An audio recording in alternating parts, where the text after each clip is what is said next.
Shalom, mari menginjil.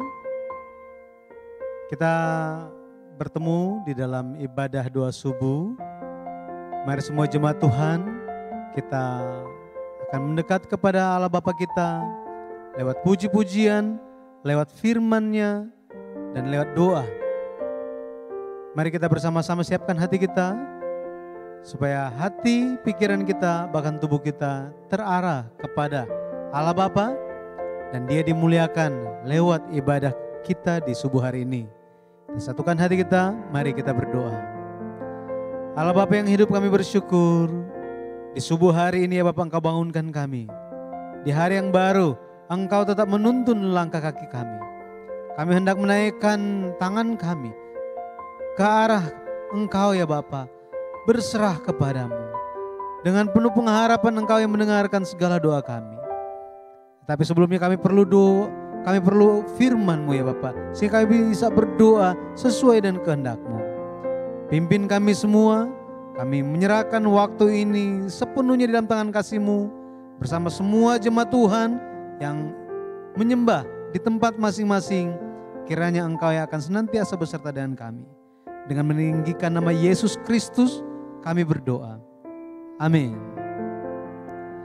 Mari kita angkat pujian yang pertama. Di waktu badai menerpa, Tuhanlah perlindunganmu.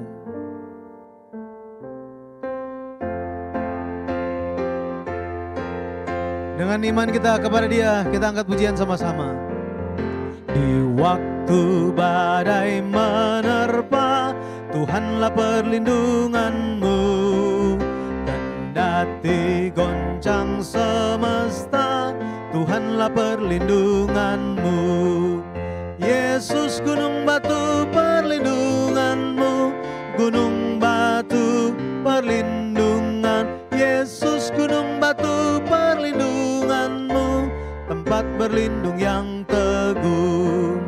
Baik siang maupun malam gelap, Tuhanlah perlindunganmu. Niscaya takutmu lenyap, Tuhanlah perlindunganmu.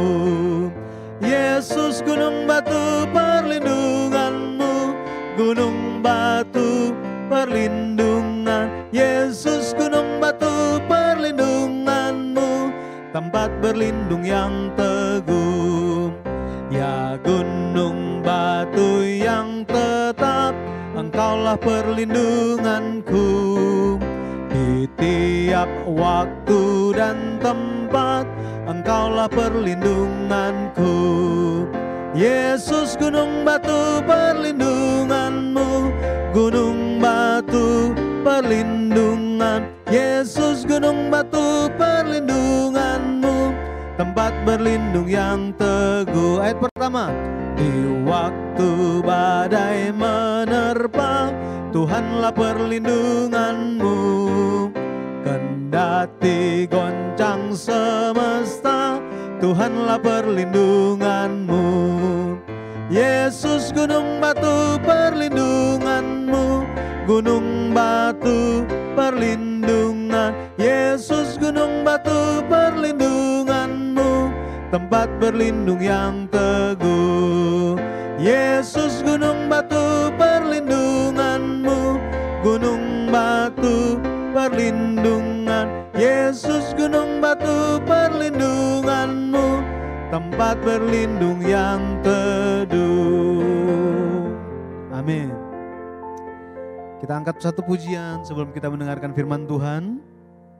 Pernahkah kau berharap iman dikuatkan dan memperoleh damai sejahtera dari Tuhan?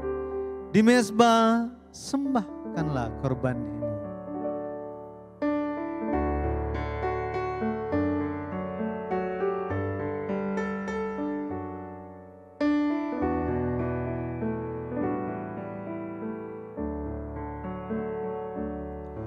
Pernah kau berharap iman dikuatkan dan beroleh damai sejahtera?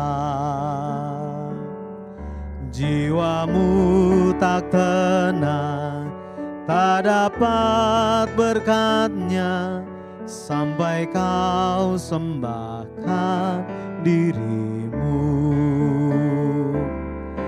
Di mezbahnya sembahkanlah korban hidup, garonya kuasai hatimu. Jiwa tubuh rohmu serahkanlah padanya, kau kan diberi berkat melimpah. Bila kau berjalan di dalam terangnya, kau kan diberi damai sentosa. Taatlah perintahnya, sandarlah padanya, kau kan terlepas dari dosa. Di mezbahnya sembahkanlah korban hidup, garonya kuasai hatimu. Jiwa tubuh rohmu serahkanlah padanya, kau kan diberi berkat melimpah. Bila kau memohon agar Ia mendengar, doalah sesuai kehendaknya. Sampai tubuh rohmu dikuasainya, serahkan dirimu di mezbahnya. Di mezbahnya sembahkanlah korban hidup, garonya kuasai hatimu. Jiwa tubuh rohmu serahkanlah padanya, kau kan diberi berkat melimpah. Mari kita berdoa. Allah Bapa yang hidup, kami bersyukur Engkau telah menyediakan firman hidup bagi kami, sehingga ketika kami menaikkan doa-doa kami bisa berdoa sesuai dengan kehendak Bapa. Ya Bapa, terima kasih. Kiranya Engkau memenuhi Pendeta Yun yang akan menyampaikan firman hidup. Biarlah Bapa Pendeta Yun bisa berkata-kata sesuai dengan kehendak-Mu, dan kami semua ya Bapa, kami bisa menangkap firman-Mu, kami bisa menjalankan firman-Mu. Lebih lagi Roh Kudus-Mu saja yang membantu kami menjadi pelaku dan teladan firman di dalam kehidupan kami sehari-hari. Terpujilah nama Tuhan, kami menyerahkan waktu ini dalam tangan kasih-Mu. Dengan meninggikan nama Yesus Kristus yang kudus, kami berdoa. Amin. Firman Tuhan diambil dari Matius 22 ayat 29 sampai 32. Firman Tuhan, Yesus menjawab mereka, kamu sesat sebab kamu tidak mengerti kitab suci maupun kuasa Allah. Karena pada waktu kebangkitan orang tidak kawin dan tidak dikawinkan, melainkan hidup seperti malaikat di sorga. Tetapi tentang kebangkitan orang-orang mati, tidakkah kamu baca apa yang difirmankan Allah ketika Ia bersabda, Akulah Allah Abraham, Allah Ishak dan Allah Yakub. Ia bukanlah Allah orang mati, melainkan Allah orang hidup. Ini adalah firman Tuhan. Tema firman yang akan disampaikan adalah Allah dari siapa? Yang akan dibawakan oleh Pendeta Yun Duhi. Shalom, mari kita menginjil. Hari ini kita akan bahas, saat ini saya hendak berbagi kasih karunia dengan judul Allah dari siapa? Allah dari siapa? Jika saya langsung ke kesimpulannya, Allah dari siapa? Allah dari orang hidup. Kalau begitu ada persoalannya, yaitu apakah diri kita adalah orang mati atau orang hidup? Apakah saudara adalah orang hidup atau orang mati? Sepertinya ini pertanyaan yang tidak masuk akal kan? Kan kita bisa bernafas, bisa minum, bisa makan. Ya tentu kita adalah orang yang hidup kan? Firman pembacaan hari ini adalah firman yang Yesus katakan di hari Selasa Minggu Sengsara. Pembacaannya dimulai dengan pertanyaan-pertanyaan orang-orang Saduki yang selalu berlawanan dengan orang-orang Farisi di zaman itu. Mereka adalah orang-orang yang tidak percaya tentang dunia setelah mati dan juga tentang malaikat. Mereka pikir Alkitab hanyalah sebuah buku yang mencatat moral dan hukum saja, hukum dan moral saja. Yaitu mereka adalah orang-orang humanis yang bersikeras bahwa asal hidup dengan benar di bumi maka cukup. Akhirnya meskipun mereka ada di depan Yesus yang adalah kebangkitan dan hidup, mereka tidak mengenal Yesus. Mereka hanya berpikir bahwa tidak ada kebangkitan ataupun malaikat, hanya roh jiwa saja yang pergi ke hadapan Allah. Ketika mereka bertanya tentang kebangkitan, Yesus berkata seperti ini, "Kamu sesat sebab kamu tidak mengerti kitab suci maupun kuasa Allah. Ia bukanlah Allah orang mati, melainkan Allah orang hidup." Yang pertama,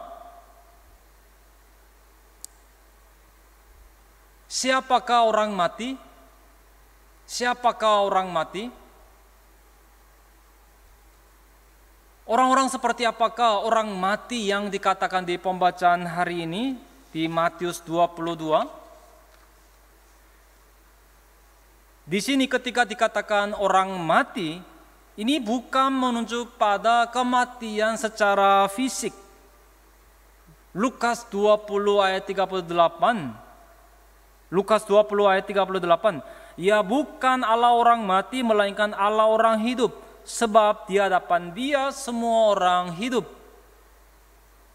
Kata orang mati yang muncul di depan itu menunjuk pada kematian rohani. Lalu kata semua orang yang muncul di belakang itu menunjuk pada orang yang itu mencakup orang yang mengalami kematian jasmani. Poin 1, orang yang memiliki iman yang tidak disertai perbuatan adalah orang yang mati. Orang yang memiliki iman yang tidak disertai perbuatan ialah orang yang mati. Yakobus 2 ayat 17. Jika iman itu tidak disertai perbuatan, maka iman itu pada hakikatnya adalah mati. Yaitu meskipun mendengar firman tetapi tidak diikuti perbuatan sesuai firman yang didengar. Ayat 26, sebab seperti tubuh tanpa roh adalah mati, demikian jugalah iman tanpa perbuatan adalah mati. Jika seseorang tidak ada perbuatan yang saleh dan suka kenikmatan, maka ia adalah orang yang mati. 1 Timotius 5 ayat 6. Seorang janda yang hidup mewah dan berlebih-lebihan, Inggrisnya in pleasure, hidup dalam kenikmatan, ia sudah mati selagi hidup. Di sini mewah dan berlebih-lebihan, bahasa Yunaninya satu kata, spathalao, artinya kehidupan yang berfoya-foya dan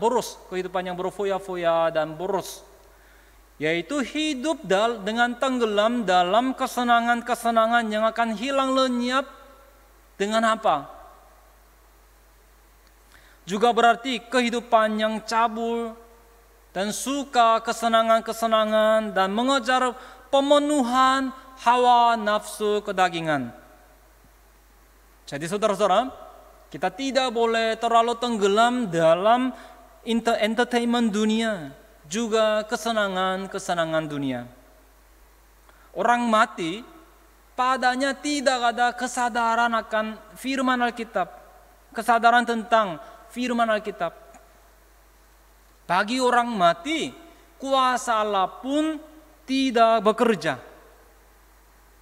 Misalnya kalau kita menjadi orang yang mati terhadap dosa, tetapi tetap hidup terhadap dosa, maka ketika Tuhan lihat kita sebagai orang apa? Sebagai apa? Orang mati. Roma 6 ayat 11. Demikianlah hendaknya kamu memandangnya, bahwa kamu telah mati bagi dosa, tetapi kamu hidup bagi Allah dalam Kristus Yesus. Apakah saudara adalah orang mati atau orang hidup? Saya harap saudara semua menjadi orang yang mati terhadap dosa dan menjadi orang hidup bagi Allah. Poin kedua, orang yang menolak hati nurani yang murni atau baik ialah orang yang mati. Orang yang menolak hati nurani yang murni adalah orang yang mati. 1 Timotius 1 ayat 19.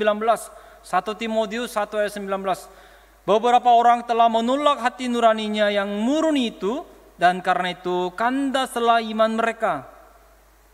Hati nurani dalam bahasa Yunani shinei desis artinya melihat sama-sama atau mengetahui sama-sama. Melihat sama-sama atau mengetahui sama-sama. Jadi ini menunjuk pada pengetahuan umum yang mana sama-sama bisa sadar, mengetahui, dan memahami.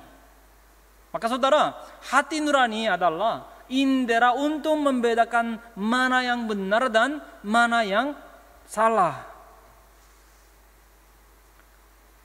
Sesuai dengan perbuatan, hati nurani itu memberikan penderitaan atau juga memberikan penghiburan. Misalnya, seorang perempuan yang tertangkap basah, orang-orang bawa kepada Yesus dan dihakimi. Tapi setelah mendengar firman Yesus, mereka merasa bersalah di hati. Yohanes 8 ayat 9. Dikatakan juga bahwa Rasul Paulus senantiasa berusaha untuk hidup dengan hati nurani yang murni. Kisah para Rasul 24 ayat 16. Kisah para Rasul 24 ayat 16. Sebab itu aku senantiasa berusaha untuk hidup dengan hati nurani yang murni di hadapan Allah dan manusia. Sebaliknya, misalnya ketika berkumpul rame-rame, perkataan dan perbuatan seseorang terlihat baik-baik. Tetapi ketika tidak ada orang yang melihat, perilakunya langsung berbeda. Nah, ini sama dengan menyingkirkan hati nurani, menolak hati nurani, yaitu ia adalah orang yang mati. Dikatakan bahwa di 1 Korintus 8 ayat 7 bahwa hati nurani bisa menjadi murni dan dinodai. Murni atau dinodai dan najis. Lemah, hati nurani kita bisa jadi lemah atau dinodai, najis. Jadi, saudara, kita haruslah memiliki rupa yang sama terhadap Allah maupun terhadap manusia, baik dilihat orang maupun tidak.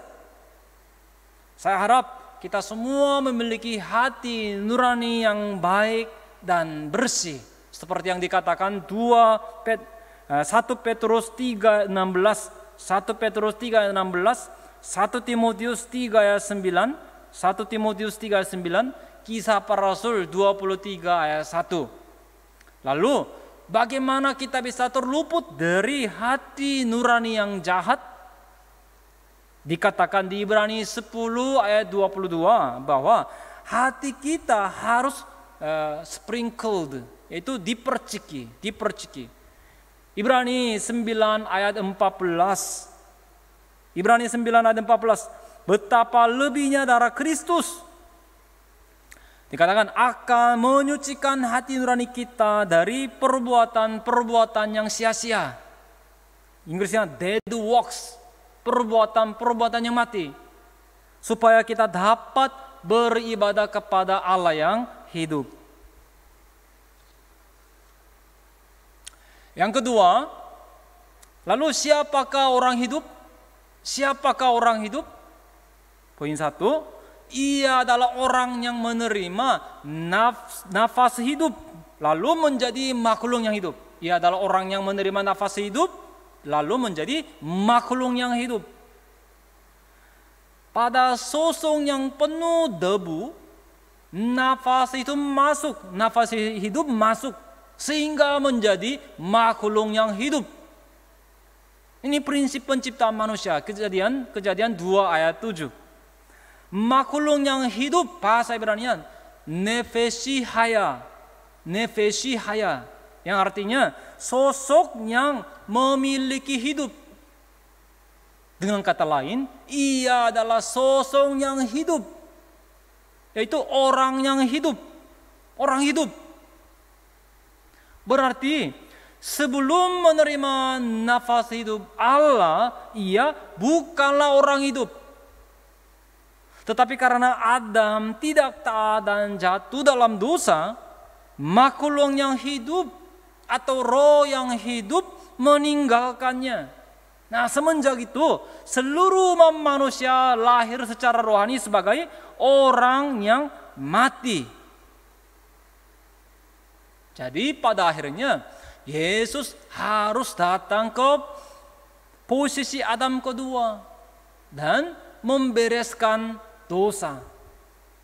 Nah, setelah itu Yesus bangkit kembali dan mengembuskan nafas kepada murid-murid. Yohanes 20 ayat 22. Nah, seperti demikian saudara, hari ini kita menerima firman nafas hidup tersebut yang dihilangkan manusia pertama. Poin kedua, orang yang memiliki iman hari ini, orang yang memiliki iman hari ialah orang yang hidup. Orang yang memiliki iman hari ini ialah orang yang hidup. Saudara-saudara, datang ke gereja pun sangat penting. Datang ke gereja pun penting, tetapi yang lebih penting adalah kita menerima Roh Kristus. Kenapa? Karena jika tidak ada Roh Kristus, kita bukanlah orang Kristus. Jika Kristus ada di dalam kita, roh kita akan hidup. Roma pasal 8 ayat 9 sampai 10. Lalu saudara, di atas fondasi tersebut kita harus menerima roh dari sosok yang menghidupkan Yesus dari antara orang mati. Kita harus menerima roh dari sosok yang menghidupkan Yesus dari orang mati, yaitu kita harus, dengan kata lain, kita harus menerima roh Bapa. Barulah tubuh kita yang fana, tubuh kita yang akan mati itu pun akan hidup. Pertanyaannya, seperti apakah orang yang memiliki iman yang hidup? Ia adalah orang yang percaya dengan tulus dan jujur, ikhlas. Itu sebabnya Tuhan kita tidak boleh menjadi Tuhan dari nenek moyang di dalam sejarah dan di dalam tulisan saja. Tuhan kita haruslah menjadi Tuhan diri kita masing-masing yang hadir di dalam kehidupan diri kita masing-masing hari ini. Jika tidak percaya seperti demikian dan ragu, kita akan menjadi orang mati. Maka saya harap agar setiap hari kita menguji diri kita, apakah padaku ada iman hari ini atau tidak. 2 Korintus 13 ayat 5. Ujilah dirimu sendiri, apakah kamu tetap tegak di dalam iman? Selidikilah dirimu. Meskipun Habel telah mati, dikatakan bahwa ia hidup dengan iman dan berbicara. Ibrani 11 ayat 4. Nah, saudara-saudara adalah orang-orang yang lebih besar dari Abraham bapa iman. Kenapa? Karena dikatakan bahwa daripada singa yang mati, anjing yang hidup itu lebih baik. Karena anjing yang hidup adalah kenyataan. Tetapi singa yang mati bukanlah kenyataan. Lukas 20 ayat 38b. Lukas 20 ayat 38b. Ya, bukan Allah orang mati, melainkan Allah orang hidup. Sebab di hadapan Dia semua orang hidup. Di sini kata semua orang hidup. Bukanlah artinya nanti ke depannya akan hidup. Tapi ini berbentuk aktif sekarang. Aktif sekarang, jadi sekarang sedang hidup. Saya harap saudara-saudara percaya bahwa ketika kita memiliki iman hari ini, kita semua akan menjadi menjadi orang hidup secara rohani maupun jasmani. Poin ketiga, orang yang memanggil Allah sebagai Bapa dari posisi sebagai anak adalah orang hidup. Sekali lagi, orang yang memanggil Allah sebagai Bapa dari posisi sebagai anak ialah orang yang hidup. Orang yang percaya pada Allah dari orang hidup itu percaya seperti apa? Lewat Yesus Kristus, kita mengenal Allah dari posisi sebagai anak. Oleh karena itu, kini kita memanggil Allah sebagai Bapa. Yohanes 1 ayat 18. Nah, saudara-saudara, di zaman Yesus, ketika Yesus memanggil Allah sebagai Bapa, jadi bagaimana? Itu menjadi seperti ia menyamakan dirinya dengan Bapa kan? Dengan Allah kan? Maka orang-orang salah paham tentang sudut pandang ketuhanan dari Yesus. Mereka tidak memahaminya. Tapi hari ini saudara, kita percaya kebangkitan Tuhan sebagai kebangkitan diri kita masing-masing. Kita mati bersama Yesus, bangkit kembali bersama Yesus kan? Lalu jika kita telah bangkit kembali dengan iman, maka kita menjadi orang hidup. Percayalah bahwa Allah orang hidup adalah Allah dari orang yang telah bangkit kembali. Maka saudara, kini di atas fondasi tersebut tinggal perwujudannya saja. Jadi sebagai orang benar, kita bisa bertemu dengan Allah dan bisa menjalani kehidupan yang hidup. Amin. Kesimpulan, Allah dari siapa? Allah dari siapa? Allah dari orang hidup. Lalu siapakah orang hidup?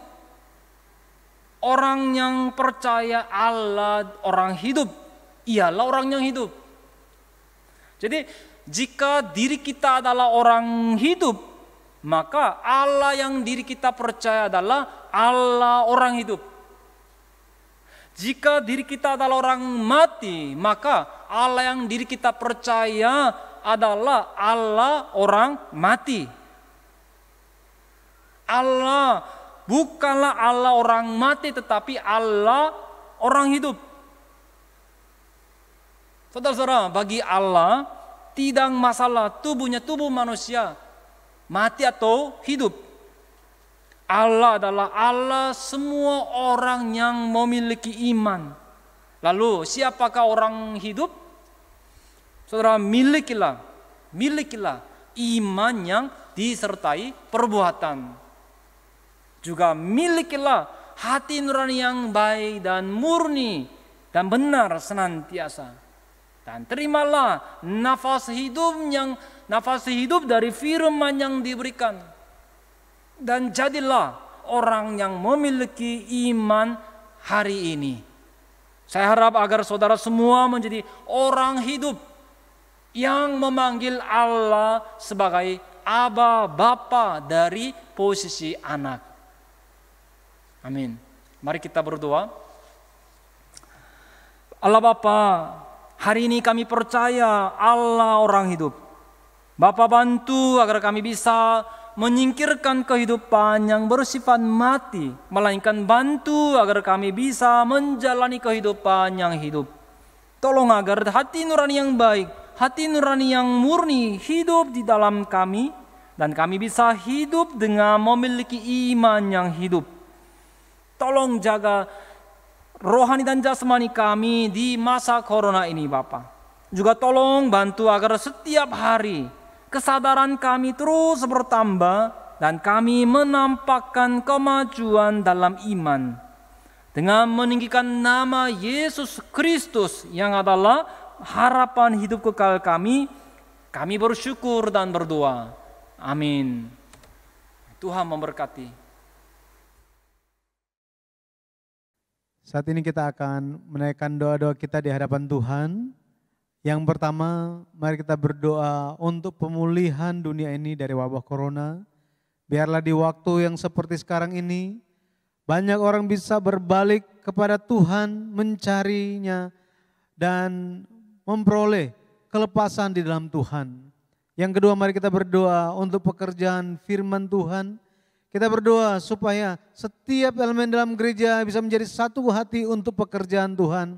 Kita berdoa supaya penginjilan yang sedang kita lakukan bersama-sama, kita bisa lakukan tersebut hal penginjilan ini, menyebarkannya kepada orang di sekitar kita dan juga kepada orang-orang yang jauh dari kita lewat penyampaian setiap kabar baik di dalam ibadah-ibadah, link-link ibadah dan juga pelajaran-pelajaran Alkitab. Yang ketiga, mari kita bersama-sama berdoa untuk setiap permasalahan yang sedang kita hadapi, permasalahan perekonomian yang sedang negara kita alami dan juga kita semua masing-masing keluarga kita hadapi. Kita memohon kiranya Tuhan campur tangan dan beserta dengan kita, membuat kita bertahan sampai akhir. Kita juga berdoa supaya kesehatan jasmani dan rohani terus Tuhan berikan kepada kita juga anggota keluarga kita. Setiap doa-doa pribadi kita, mari kita angkat semua di hadapan Tuhan. Mari jemaat Tuhan, kita mengangkat tangan kita menyuruhkan amin, haleluya 3 kali. Amin, haleluya, amin, haleluya, amin, haleluya.